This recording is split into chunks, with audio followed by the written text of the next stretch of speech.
E se tudo, absolutamente tudo que a gente aprendeu sobre dinheiro estiver errado? Hoje vamos mergulhar numa análise bem provocadora que parte exatamente daí. A ideia de que o sistema financeiro opera de um jeito que a maioria de nós nem desconfia. Vamos juntos desvendar o que seria essa grande mentira sobre o dinheiro. Olha só que frase forte para começar. O que ensinaram sobre ganhar e investir está ao contrário. Essa é a tese central que a gente vai explorar. A afirmação é bem ousada, né? Ela sugere que as regras do jogo do dinheiro são, na verdade, mal compreendidas pela grande maioria e que a gente segue um roteiro que, no fim das contas, não nos favorece. Ok, mas para entender o que está ao contrário, primeiro a gente precisa dar uma olhada no sonho que nos vendem. Sabe, aquele caminho de vida super convencional que a sociedade apresenta como o único modelo de sucesso. E tá aí ele, o roteiro da vida. Primeiro, o diploma, muitas vezes financiado com dívida. Aí vem a carreira, o salário, a compra da casa e, se tudo der certo, a aposentadoria aos 65.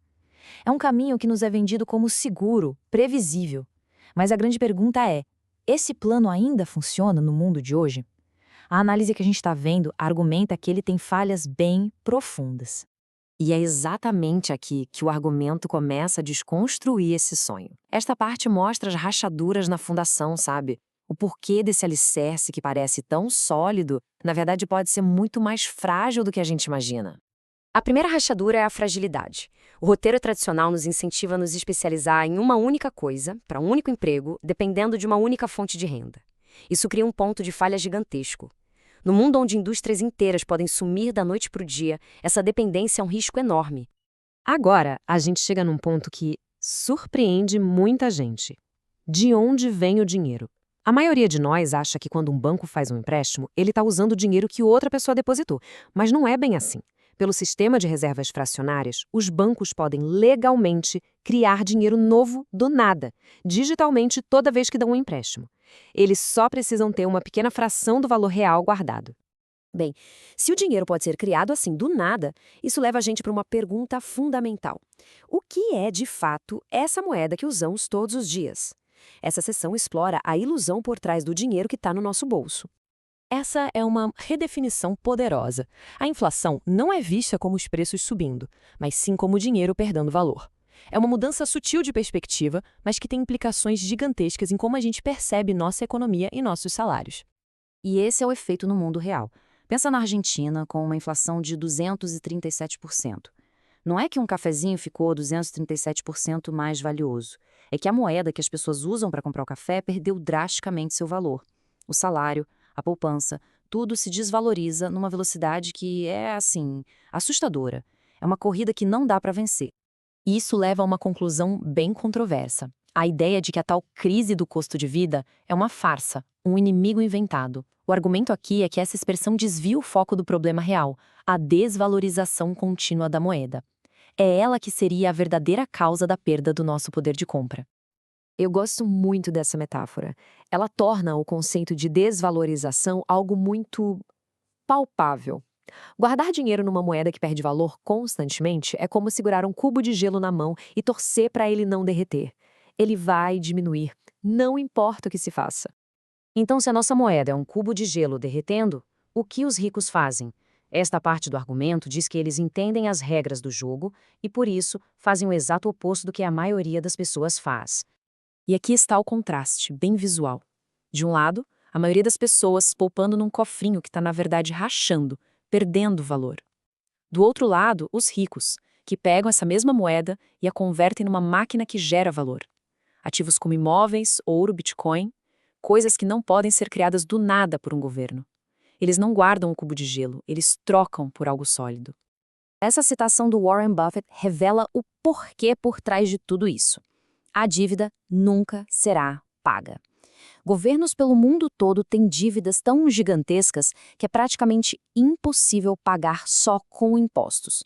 Então, eles precisam de uma outra saída, uma forma de diminuir o valor real dessa dívida. Então, o ponto crucial é este: a desvalorização da moeda ou a inflação não seria um acidente, seriam uma ferramenta. Uma forma de os governos financiarem suas promessas e gastos sem ter que aumentar impostos diretamente. Funciona como um imposto invisível que corrói a poupança de todo mundo. É uma teoria forte e vale a pena buscar dados sobre a expansão da base monetária para analisar isso mais a fundo. Essa pergunta muda tudo. Ela nos faz questionar se o aumento do valor dos nossos ativos, como uma casa ou ações, é um crescimento real ou só uma ilusão criada pela régua que a gente está usando, uma moeda cada vez mais fraca. A gente se sente mais rico, mas talvez seja só a moeda que ficou mais pobre. E essa mudança toda nas regras financeiras está acontecendo num contexto ainda maior: a colisão de dois mundos. De um lado, o mundo físico tradicional, e do outro, o novo mundo digital. A gente vê aqui o velho mundo, com suas estruturas físicas, suas fronteiras, e o novo mundo, que é digital e global. O trabalho, a criação de valor, as oportunidades, nada disso está mais preso a um escritório ou a um país. E essa mudança radical está acontecendo muito mais rápido do que os sistemas financeiros antigos conseguem acompanhar. Diante de tudo isso, como é que a gente repensa a liberdade? Se as regras do jogo mudaram, o que dá para fazer agora para se adaptar e, quem sabe, prosperar? A parte final da análise foca exatamente nisso. A mensagem final é sobre tomar as rédeas. A ideia é que cada hora do nosso trabalho é energia armazenada. Se a gente armazena essa energia numa moeda que vaza, ela é roubada silenciosamente pela inflação. A solução proposta é converter essa energia o mais rápido possível em ativos que preservem ou aumentem seu valor ao longo do tempo. Essa é uma conclusão brutal, eu sei, mas ela é lógica dentro do argumento apresentado. Se o sistema que a gente usa para poupar para a aposentadoria é falho e a moeda perde valor, o sonho da aposentadoria aos 65 se torna insustentável para a maioria. E a gente termina com essa pergunta para reflexão.